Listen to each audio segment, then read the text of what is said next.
Nous voici parvenus au terme de l'année 2020. L'année 2020 a été, comme les précédentes, une année éprouvante de plus pour le Cameroun. Dans notre pays, les années se suivent et se ressemblent désormais.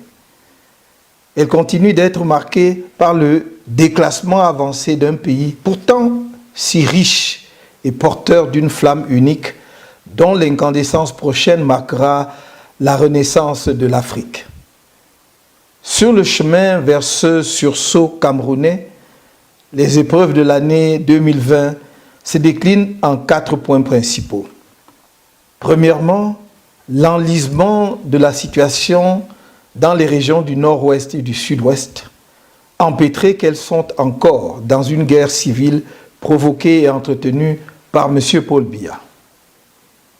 Deuxièmement, la régression sociale du pays, illustrée notamment par l'accentuation de la paupérisation déplorable de l'écrasante majorité des Camerounais. Troisièmement, par la dégradation de la situation économique et du climat des affaires. Quatrièmement, enfin, 2020 aura été l'année du glissement du régime RDPC vers un despotisme assumé, marqué notamment par l'ensauvagement de l'ensemble de l'appareil de l'État, lequel a institutionnalisé la répression et les violations graves des droits et libertés de la personne humaine de manière décomplexée et persistante. Mes chers compatriotes, en 1982, M. Paul Biya a hérité de son prédécesseur, Amadou Ahidjo, d'un pays apaisé, stable et prospère, dans lequel, après des années de lutte nationaliste sanglante et une dictature féroce, on s'était désormais tourné vers un développement global du pays, induisant l'élévation progressive et sensible du niveau de vie des populations. Ces temps sont désormais si lointains, car malheureusement, en près de 40 ans de pouvoir absolu, M. Biya et son parti, le RDPC, ont méthodiquement déconstruit tous les acquis d'hier, notamment l'unité nationale, le vivre ensemble et un tissu économique et industriel sans équivalent en Afrique francophone. Le Cameroun a été transformé en un pays en guerre dans lequel une insécurité chronique se le dispute à un tribalisme d'État et la haine ethnique assumée. C'est donc avec le cœur lourd que je suis obligé, pour la 5e année consécutive, d'évoquer le désastre dont les régions du nord-ouest et du sud-ouest continuent d'être le théâtre et où se joue désormais le destin de notre pays en tant que nation unie. Le pourrissement entretenu de la situation dans ces deux régions doit forcément procéder d'un agenda politique du pouvoir RDPC. Sinon, comment comprendre l'obstination du pouvoir pour une option militaire à l'échec annoncé? Fidèle à lui-même, M. Biya a choisi le chaos politique pour gagner du temps. Pour pérenniser son pouvoir à vie, quel qu'en soit le prix, il ne recule devant rien et multiplie les leurs, au rang desquels la Commission nationale pour la promotion du bilinguisme et du multiculturalisme, le Comité national de désarmement, de démobilisation et de réintégration, le grand dialogue national, le programme de reconstruction et même de pseudo-tentatives d'ouverture des négociations avec des leaders de la cause anglophone. Tout y passe, sauf le sérieux et la volonté nécessaire à la résolution des problèmes en homme d'État. Il préfère la politique politicienne qui, à ce niveau de responsabilité, ne peut être que source de malheur pour le pays et de fait l'année 2020 nous a offert des illustrations additionnelles du caractère pernicieux de son indifférence à l'égard des souffrances des Camerounais. La tragédie de Ngarou restera à ce titre le symbole de ce laisser-faire inimaginable. Le massacre qui y a été perpétré le 14 février 2020 sur des populations civiles innocentes et inoffensives, parmi lesquelles des bébés et des femmes enceintes, restera assurément l'une des tâches indélébiles de la tragédie de la sale guerre qui se poursuit dans les deux régions martyrisées.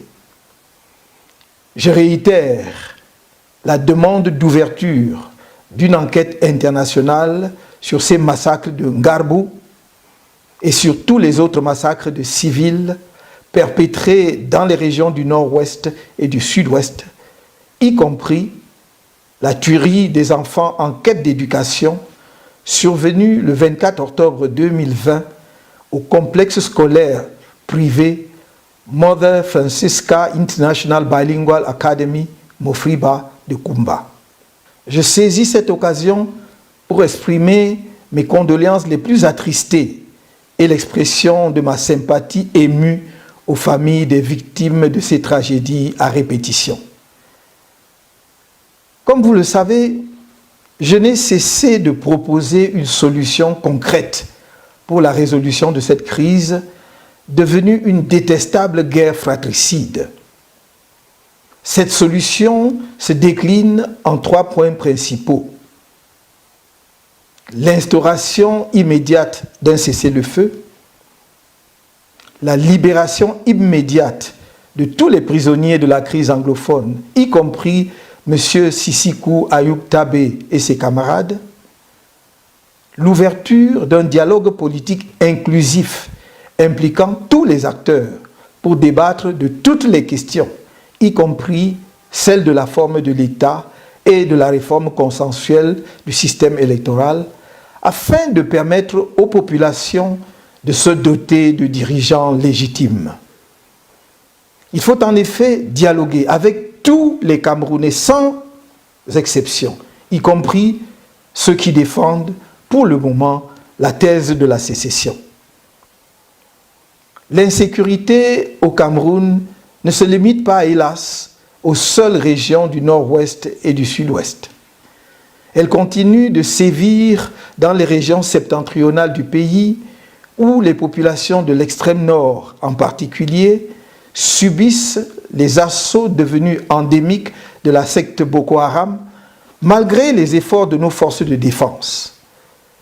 Les souffrances et les sacrifices de nos soldats, ainsi que de nos populations dans le septentrion, sont, on doit le redire, la conséquence dramatique de la faute politique grave du pouvoir qui, depuis presque 4 décennies, a choisi d'abandonner ces populations et des parties entières du territoire national à la merci de prédateurs divers.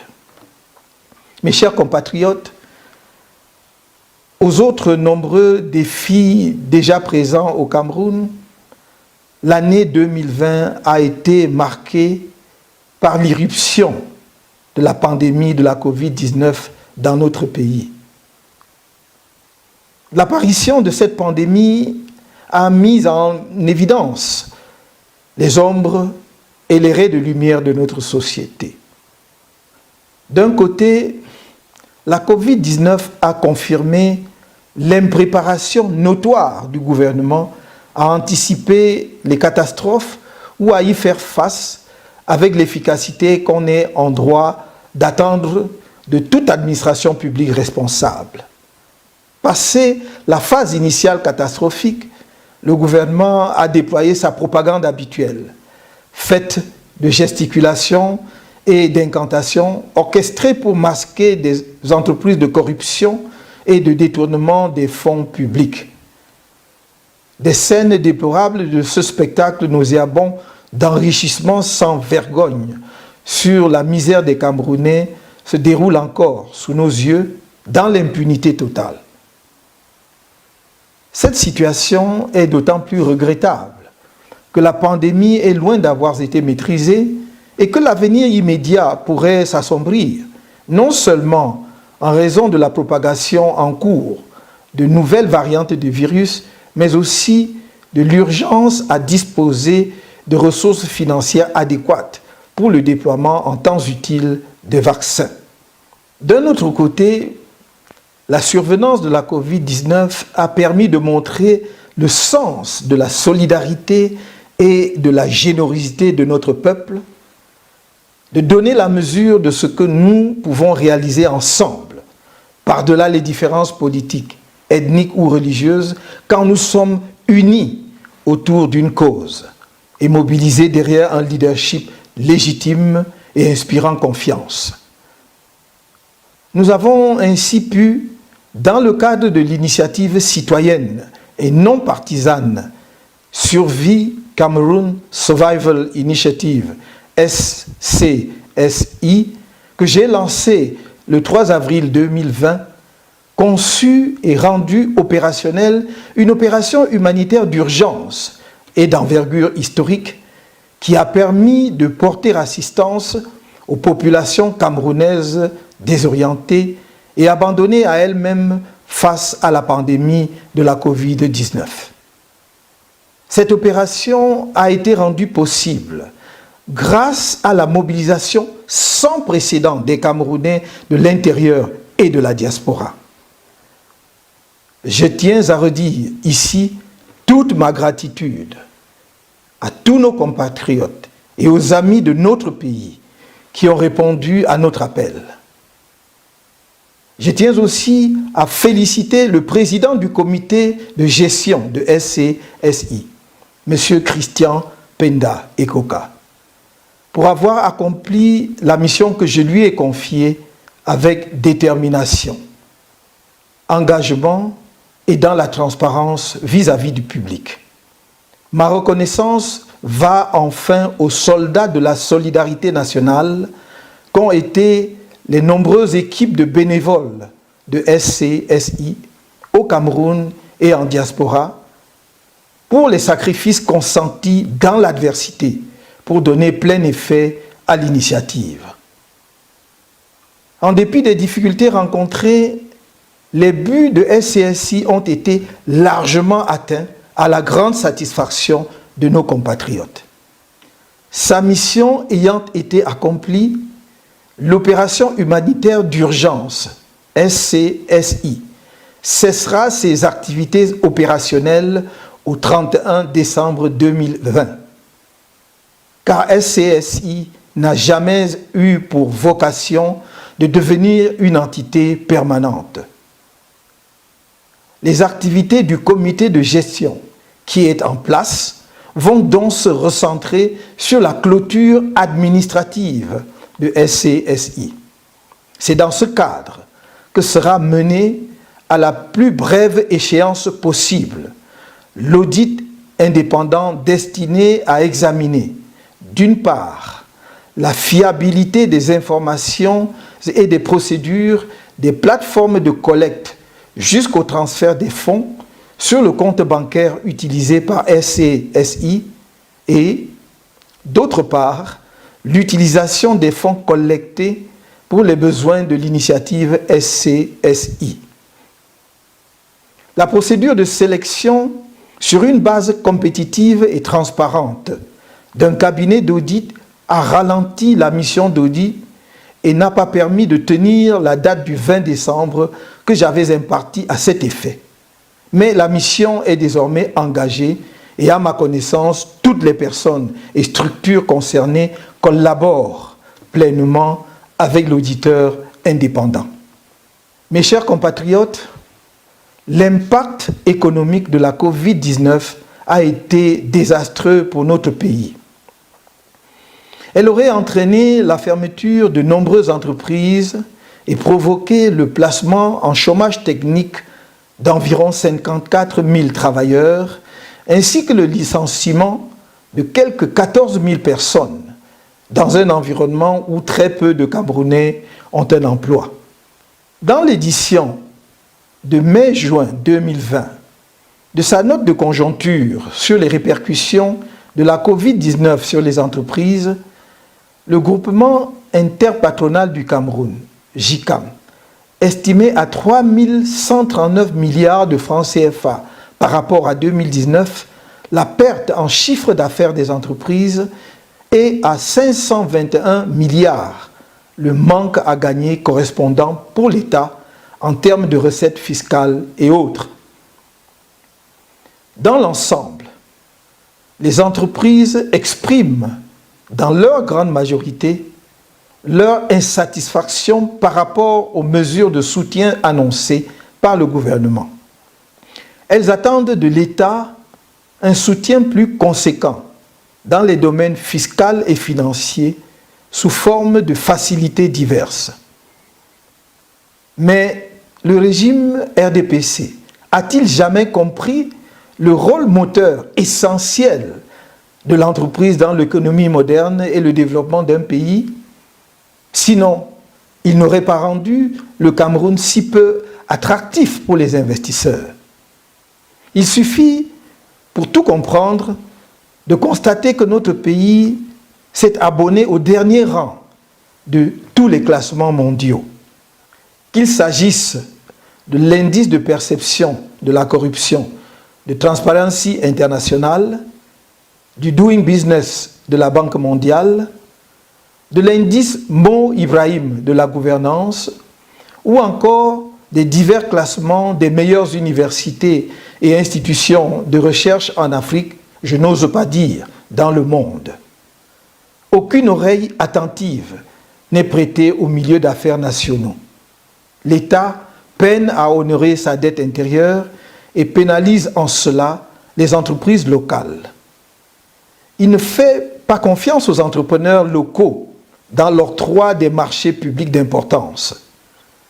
Avec qui ce régime veut-il développer le Cameroun, si tant est qu'il n'ait jamais eu l'intention de le faire?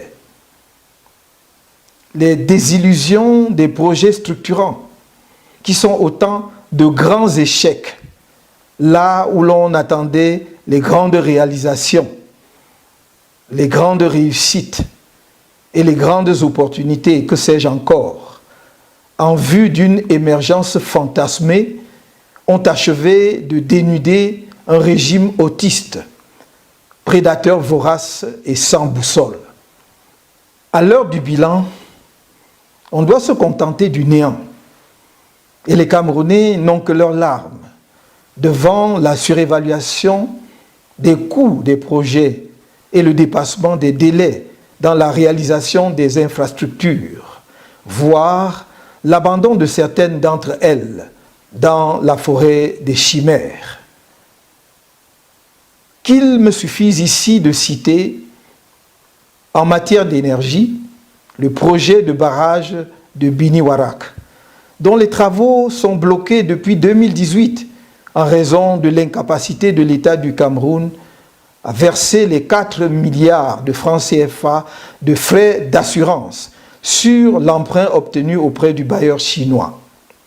La palme d'or du régime pour le coût au kilomètre de route le plus cher au monde. 7 milliards de francs CFA au Cameroun contre environ 2 milliards de francs CFA en moyenne, selon les données de la Banque mondiale. L'autoroute Yaoundé-Douala, commencée en 2014, et les 11 km de la bretelle Yaoundé-Simalène, entamée la même année, demeurent des Arlésiennes. La fin de la construction est annoncée pour 2024 et, entre-temps, le coût de construction de chaque kilomètre sera passé à 42 milliards de francs CFA, un nouveau record absolu. Oui, mes chers compatriotes, pendant que quelques-uns s'enrichissent par la corruption, le clientélisme et la gabegie institutionnalisée par l'État RDPC, la paupérisation de la grande majorité des Camerounais s'accentue. Le rapport sur l'indice du développement humain 2020, publié par le Programme des Nations Unies pour le développement qui analyse les données couvrant l'année 2019, donc avant l'apparition de la Covid-19, est révélateur à cet égard. Il montre en particulier que le Cameroun est un pays profondément inégalitaire qui se situe largement au-dessus de la moyenne des pays à indice de développement humain comparable, tant à l'échelle mondiale qu'en Afrique subsaharienne.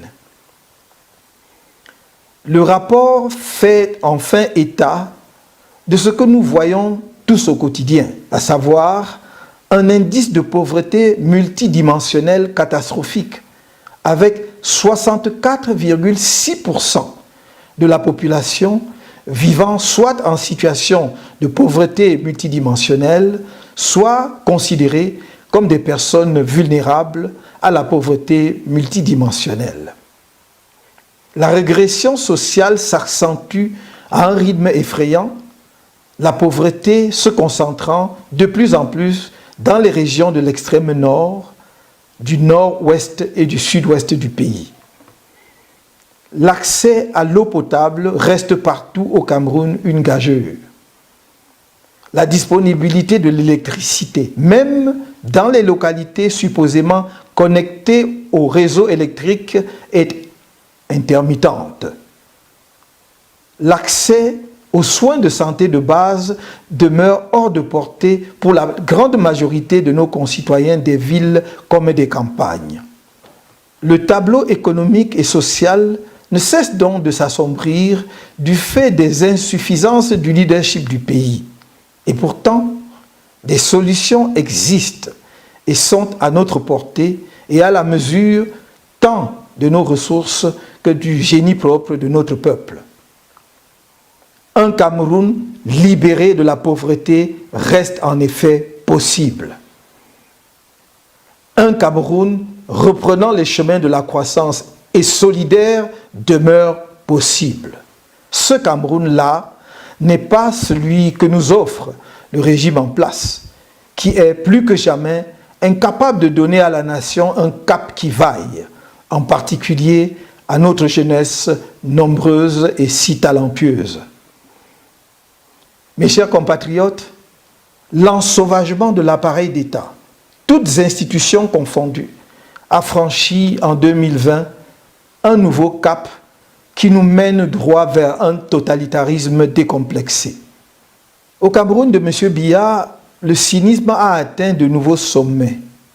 Non seulement on massacre, mais on interdit aux victimes des massacres et à tous les autres Camerounais d'exprimer leur douleur, leur désapprobation de la guerre fratricide qui saigne le pays et leur condamnation du hold-up électoral, de la corruption et des atteintes à la fortune publique. En 2020, pour avoir osé, par des marches pacifiques à travers le pays, le 22 septembre, dénoncer les errements de M. Paul Biya et de son régime et proposer des solutions de sortie de crise, des milliers de Camerounais ont été brutalisés par la soldatesque du régime, torturés, mutilés et, pour 556 d'entre eux, détenus de manière illégale et arbitraire. À ce jour, 137 de ses compatriotes croupissent encore dans les geôles du régime, parmi lesquels 113, tous des civils, comparaissent devant des tribunaux militaires pour des chefs d'inculpation aussi vides que ridicules par certains aspects, tels que tentative de révolution, rébellion, défaut de carte nationale d'identité, attroupement aggravé, tentative d'insurrection en coaction, conspiration, outrage au président de la République, etc. Parmi ses compatriotes se trouvent des personnes kidnappées avant ou après les marches pacifiques, auxquelles beaucoup n'ont même pas pris part. Ces compatriotes encourent, pour beaucoup, la peine de mort. Parmi ces personnes figurent, entre autres, le professeur Alain Foguetédon, trésorier national du MRC, M. Olivier Bibou Nissak, conseiller et porte-parole du président national du MRC, M. Pascal Zamboué, secrétaire national en charge du développement et de l'inspection du MRC, Madame Assomo, ménagère, M. Béas, jeune chef d'entreprise, pour n'en citer que quelques-uns. Ces compatriotes ont retrouvé dans les geôles du régime M. Mamadou Yacouba Mota, premier vice-président national du MRC, otage politique fait prisonnier à la suite des marches blanches du 1er juin 2019. À tous ces compatriotes, victimes de l'appareil répressif d'une dictature déclinante, je redis toute ma solidarité et mes encouragements dans cette nouvelle épreuve sur le chemin de la libération de notre pays. J'exige une fois de plus la libération immédiate et sans condition de toutes les personnes arrêtées avant, pendant et après les marches pacifiques du 22 septembre 2020. Comme l'ont relevé un groupe d'experts indépendants du Haut Commissariat des Nations Unies aux droits de l'homme, le 12 octobre 2020, je cite, « La violence contre les manifestants a été disproportionnée avec utilisation de gaz lacrymogènes et des canons à eau pour les disperser violemment. Le gouvernement a également déployé un dispositif de force de sécurité important pour empêcher les manifestations pacifiques. » Fin de citation. Les mêmes experts ont fait part de leurs préoccupations à l'État du Cameroun et lui ont rappelé, je cite, qu'en vertu du droit international, tout individu a le droit d'organiser des réunions et de participer à des réunions pacifiques, de s'associer avec d'autres et de prendre part à la vie publique. Aucun de ces actes n'est un crime et le Cameroun devrait célébrer et accepter la dissidence car une véritable démocratie prend en compte les demandes de la population au lieu de les réprimer. Fin de citation. C'est le lieu pour moi d'adresser à nouveau mes chaleureuses félicitations aux populations camerounaises qui sont sorties massivement le 22 septembre 2020 pour exprimer leur opposition à la poursuite de la guerre civile dans les régions du nord-ouest et du sud-ouest et au maintien d'un système électoral inique qui rend impossible l'expression démocratique du peuple camerounais. Nos populations ont fait preuve d'un courage héroïque face à un déploiement sans précédent de la machine répressive du régime, digne d'une situation d'état de siège. Par leur comportement pacifique exemplaire, même devant la charge barbare et injustifiée des forces répressives, ces populations ont fait montre de leur maturité politique, de leur sens de responsabilité patriotique et de leur civisme dans l'expression de leur profond désir de changement dans la paix et le respect de la Constitution de notre pays. Le 22 septembre 2020, des journalistes ont également été victimes d'actes de torture par les forces de répression déployées par le régime, augmentant ainsi la liste des journalistes et des lanceurs d'alerte victimes de la barbarie du régime. 2020 s'achève aussi sans que justice ne soit rendue au journaliste Samuel Ouazizi, dont la mort a tout l'air d'une affaire d'État. À maintes reprises, au cours de l'année 2020, les droits des avocats dans l'exercice de leur profession ont été impunément violés.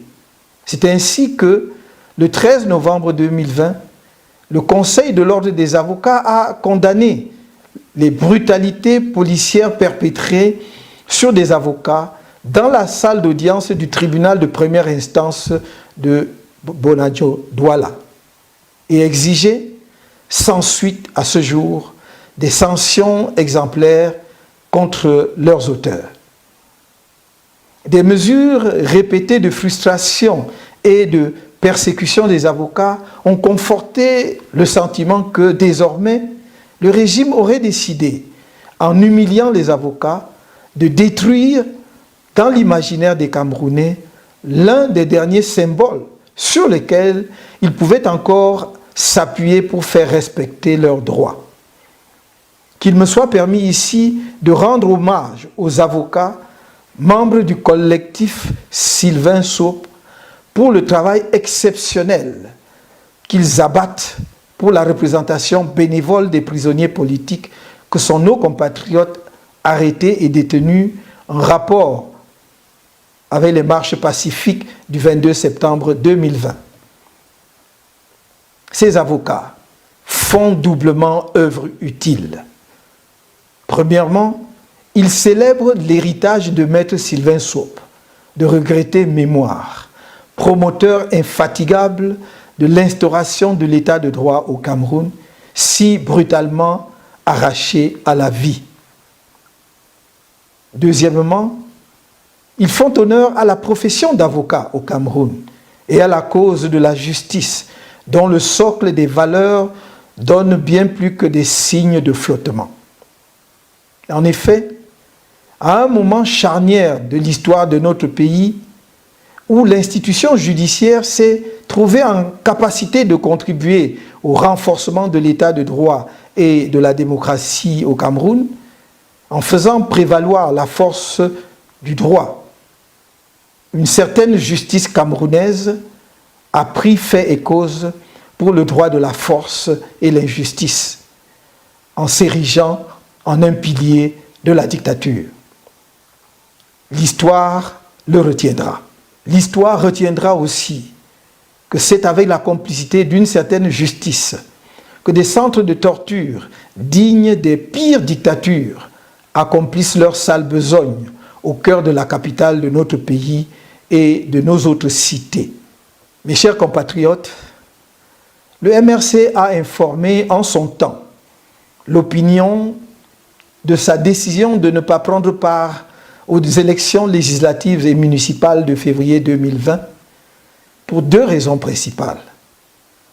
Le refus du pouvoir de trouver une solution politique à la crise dans le nord-ouest et le sud-ouest et son refus d'une réforme consensuelle du système électoral. Suite à l'appel au boycott qu'il a lancé à cette occasion, le taux de participation au scrutin a été historiquement le plus bas qu'ait jamais connu le Cameroun et a entaché d'illégitimité les élus de ce scrutin. Comme à ses habitudes, le parti au pouvoir s'est octroyé des majorités à sa guise, même dans les contrées vidées de leurs électeurs pour cause de guerre. À en croire la propagande officielle, la mise en place des exécutifs régionaux enclenchera le développement automatique du Cameroun. C'est de la fantasmagorie. Chacun peut voir que ces exécutifs régionaux sont inféodés au système qui les a créés et qu'il s'agit d'une simple démultiplication des structures politico-bureaucratiques de l'État RDPC qui reproduiront à l'échelle régionale les nombreux travers du régime. Le transfert des ressources sera une gageure, non seulement à cause des difficultés financières de l'État qui iront en s'aggravant, mais parce que la bureaucratie centrale aura du mal à se dessaisir d'une partie importante de sa rente. Le plus dur est à venir. Jusqu'à ce que nous parvenions à destination, la résistance nationale va se poursuivre et s'intensifier. Car rien, jamais rien n'a arrêté et n'arrêtera un peuple debout, en marche pour sa libération. Les marches ne sont pas une activité permanente d'un parti politique. Elles sont un moyen d'expression démocratique garanti par notre Constitution. Elles reprendront chaque fois que nécessaire.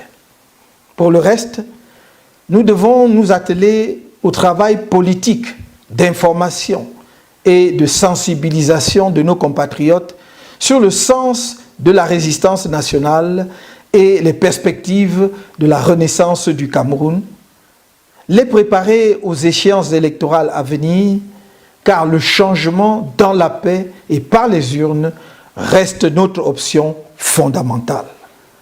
C'est pourquoi la lutte pour la réforme du système électoral demeure cruciale et ne sera jamais abandonnée tant qu'elle n'aura pas abouti. Le chemin peut sembler long, mais la victoire est certaine.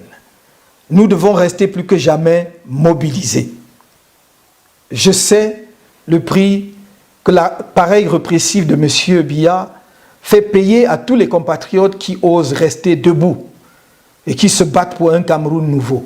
Je sais la souffrance de nos valeureux compatriotes de la diaspora, désormais interdits de fouler le sol de la mère patrie, par celui-là même qui disait, il y a près de 40 ans, que les Camerounais n'avaient plus besoin de quitter leur pays pour exprimer leurs opinions. Je connais les difficultés de ces compatriotes qui ont perdu leurs emplois en raison de leur combat pour un Cameroun uni et prospère.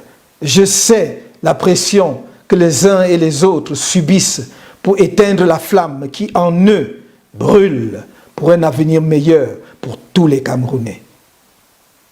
À tous ces compatriotes-là, je rappelle que les heures les plus proches de l'aurore sont les plus sombres de la nuit. L'aube de la renaissance du Cameroun se rapproche.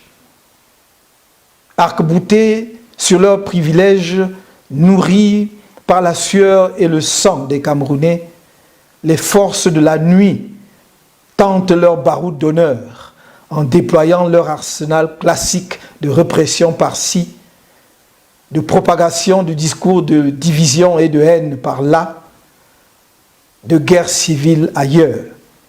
Malgré tout, un jour nouveau est en train de poindre au Cameroun. Un peuple s'est levé. Un mouvement est en marche. Rien, mais alors rien ne pourra l'arrêter. Qu'il s'accomplisse par nous-mêmes ou par d'autres, nous devons être conscients que le changement est inéluctable. N'oubliez jamais, le sort de notre pays dépend de nous, collectivement, solidairement, et de nous seuls. Ne l'attendez pas d'un individu seul, quel que soit son courage et sa détermination, ni d'une quelconque puissance étrangère, quelle que soit son amitié pour notre pays.